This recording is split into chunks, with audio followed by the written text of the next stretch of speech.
John Zakara and Lulu Spencer were last seen stealing a city official's car at gunpoint outside the police precinct in Port Charles. Zakara was under arrest for the murder of Logan Hayes. A reward of $100,000 has been offered for any information leading to Zakara's capture and arrest. The Port Charles police have no clue we're in Manhattan. We've got a safe place to stay, a relatively plausible cover story, and hey, we don't need to sneak away to the Zakara garden shed for some privacy. That's the best part.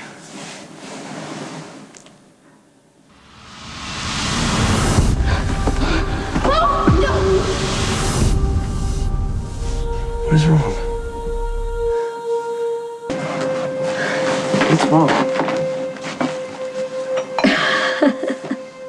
My parents used to always tell me these exciting stories about being on the run, and it seemed like it was going to be a rite of passage for every Spencer, and here I am.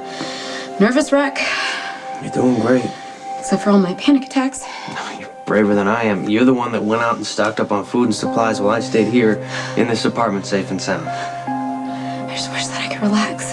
Just try to act natural. Right, Joe and Linda from Chicago. Yeah, it's ordinary people. Hanging out.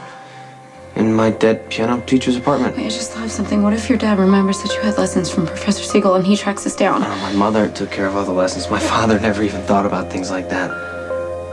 It'll never cross his mind that we're here, okay? We made a clean getaway. Sal and Lotus bought our cover story. We got nothing to worry about. Right.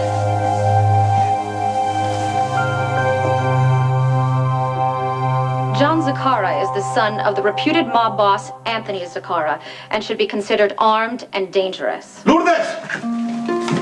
What are you yelling about? It was a funny commercial, but it's over. You missed it.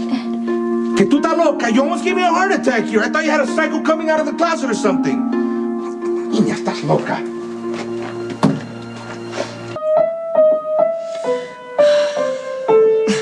Okay? Come on, just copy my notes one octave. I have to be the world's slowest learner. Oh, you're doing great. No, I'm not. You're just saying that to keep me distracted. You've almost got it. Let's try it one more time, okay?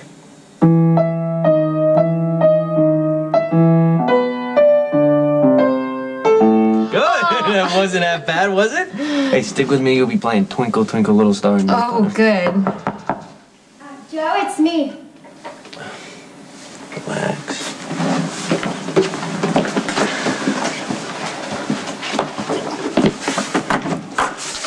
Hi. Hi, I was wondering if you could give me another lesson.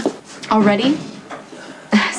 Sweetie, you already had your lesson this morning. I haven't practiced since Professor Siegel died, and I'd like to catch up. But if it's a bad time... No, it's fine.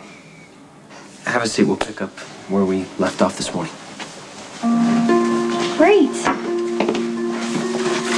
So, where did you study in Chicago?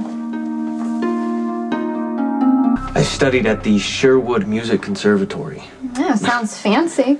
I liked it all right. The professors were okay, but I always liked Professor Siegel the best. So, did you go to any concerts when you were living in Chicago? Yeah, my mother would take me to this place called Nichols Hall to hear chamber music. So, wait, no rock or blues? I did the club scene every once in a while. Is this a piano lesson or an interview? Sorry. I really think you're an interesting guy. No, actually, I'm pretty ordinary. Ordinary people live in the same neighborhood most of their lives, like yours truly. But here you are, showing up out of nowhere at Professor's apartment, like you dropped out of the sky or something.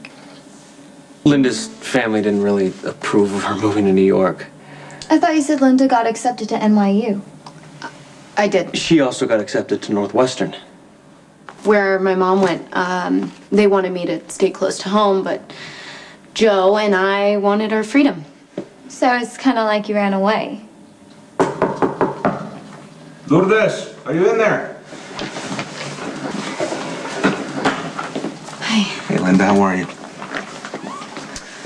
I got your note about taking another lesson. Huh? Joe's a great teacher. Look, Mija, I'm really glad you're into it, but I can only afford to pay for one lesson a week, so... Yeah, I would be able to afford a lot more music lessons if the Zakaras didn't kill Dad. Lourdes! I'm so sorry that you lost your father. no idea that he'd been murdered. Father used to own a diner by the docks. He was an honest businessman trying to make a living. But then the Zakharas took over that part of town and they forced him to pay protection money and turn a blind eye to their late-night warehouse activities. Our father refused. And 3 days later, he was killed in a car accident. Nobody could prove anything. And they told me to keep my mouth shut or I'd end up just like him. It's terrible. I'm sorry. Me too. Those cars are pigs, bleeding people for their money, and if you stand up to them, you die. You know, someday, somebody's gonna wipe them all out like they deserve.